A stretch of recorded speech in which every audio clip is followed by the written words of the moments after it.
Almost every inventor today realizes that he is not recording or bringing out anything but what has already at some time been recorded in vibratory frequency. The same is true in literature.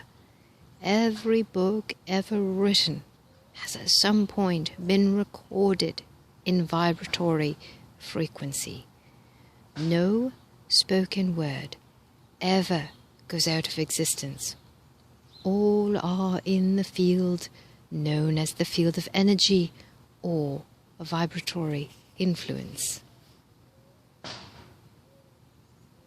Love is a word that comes very close to the word God in vibratory influence, and we know of thousands of healings that have been accomplished with its use.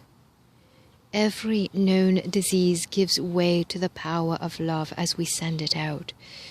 It builds such remarkable pictures or patterns around individuals too. You can almost see where people give out love. It is like an armor about them. A doctor friend of mine was appointed registrar of a Sioux Indian reservation years ago. I was there on a visit, and he invited me to come and see a test to be made by what we call the medicine man of the tribe. However, he proved to be no ordinary medicine man. This man went away by himself and remained in meditation for 5 years, and when he came out of that meditation, he was ready for the healing service. He started slowly with the first test that was made.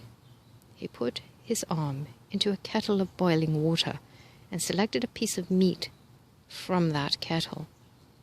The hand came out unharmed. I knew this man for over 2 months after this test, and there was no evidence whatever of any harm to his hand. The second test, he stood quietly at a distance before 3 of the best marksmen of the tribe. Dr. N and I took the bullets out of the cartridges, removed the powder, and put in new powder so that we knew there was no fake about it. Each one of those bullets flattened on the man's chest. I still have those flattened bullets in my possession. After this man took his position in his little teepee, anyone with any deformity, disease, or illness who came to him would leave completely healed. We saw that repeatedly. I became well acquainted with him and asked what his expression was, and he replied that it was similar to the way we expressed divine love. That man is still living, and he has gone on with his great healing work. We never read about him in the papers. He lives in absolute retirement and never comes out to talk about his work. He once said, quote, "It is my place in life to give to people every attitude of love that I can express, and thereby I receive my great award." End quote.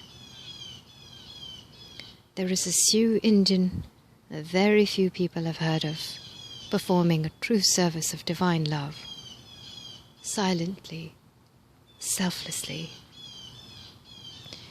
In Texas, a number of years ago, I heard stories of a little girl, 5 years old, who was a natural healer through love.